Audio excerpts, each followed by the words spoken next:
one particular,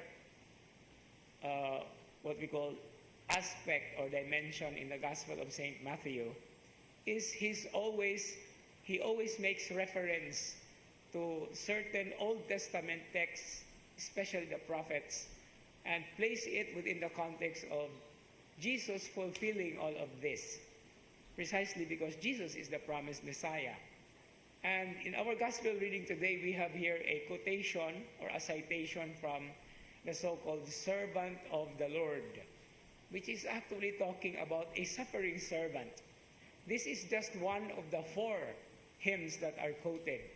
And during the baptism of the Lord, during his transfiguration, and even when Peter said that he was the Messiah, he would always change the direction of understanding that he is not the Messiah that the people were waiting, somebody who is going to vanquish the enemies, but he is someone who suffers for the people. He is the humble servant. And today's citation from the second song of the servant of the Lord tells us something about the non-violent or the meekness or the gentleness of the Lord in order to fulfill that prophecy. And what is non-violence and meekness and gentleness after all? Importante kayo na sa ato ang kinabuhi, especially nowadays when many people tend to talk against us. No? The immediate tendency is musiga sa pagtadayon, no? Mo-react po dayon ta. No? So please always remember this.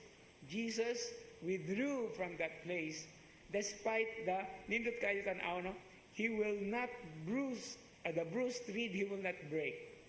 No, kita ganitag nabuak nga something like that, ato ding ilabay, no?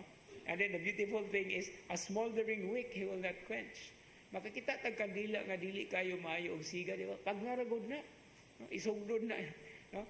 But Jesus here is basically trying to make things just happen as it is, and finally wait for the proper time.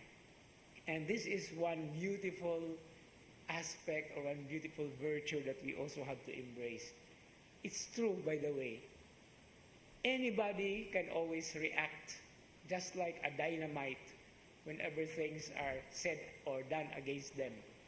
But this part that Jesus is telling and showing us has something to do with being patient, no?